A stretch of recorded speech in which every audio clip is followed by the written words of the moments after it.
Hi, I'm Dr. Linda Papadopoulos. I'm a psychologist, and I'm really interested in the way that young people develop their identities and increasingly the way they're crowdsourcing, as it were, identity online. There's been a lot of not only confusion for young people and this need to conform to an identity, but perhaps more worryingly, there's been a need to answer the question, who am I supposed to be, as opposed to who am I really? But I feel like you feel pressured to look a certain way and to act a certain way. Like you feel pressured to look skinny and to be wear those certain clothes. Yeah. It shouldn't have to be like that. Social media, as well as being a way of communicating and connecting, is also a way of gauging what people think about you. So a lot of times posts are about seeing how accepted you are, how valued you are, where you fit in. Your behavior online begins to be shaped by the responses that you get. You're not sure of who you are. You know what I'm saying? Like it's like they're trying to think ahead and think what other people may say instead of actually taking the time for themselves and to understand what they're doing. Some of the research we did at the Diana Awards found that half of children have felt the need to respond immediately when they get a message sent to them. So that's a lot of pressure, and that's a lot of interruption from your, on your day-to-day activity. If this is happening, it's not just affecting my mental health. So it's not just making me feel stressed and pressurized to answer, which is bad enough, but actually it's affecting my memory. We know that sleep disturbance has risen significantly. Why is this? Well, we know that the blue light from screens is significantly worse from you than any other kind of light that you'd naturally get in a room. So we know that, and we also know that sleep disturbance can lead to mental health issues like depression. I believe that so many people have the potential to be great, but it's the fact that they keep trying to fit in with others, they can't really truly be themselves and understand what that potential, what that purpose is of living on this earth.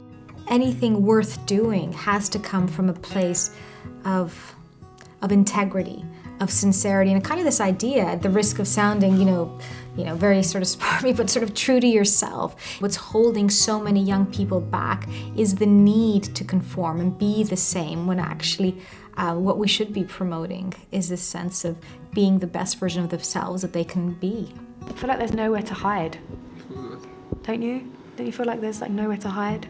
Because if you're not on social media, you're branded like a weirdo because you're boring, and everyone's on social media. Or if you're on social media too much, you're open to negativity and nastiness. You're boasting and them type of stuff. So there's no way you can hide from it really, because you're going to get comments about it anywhere. I think one of the things you can do if you're feeling pressure to be a certain way in the online world is to talk to somebody. I would argue that most people have felt this kind of pressure. I think the other thing that you can do is start doing at least one thing on your own terms online. So if you feel pressure to do, to post every day, if you feel pressure to like every day, start slowly by saying, do you know what?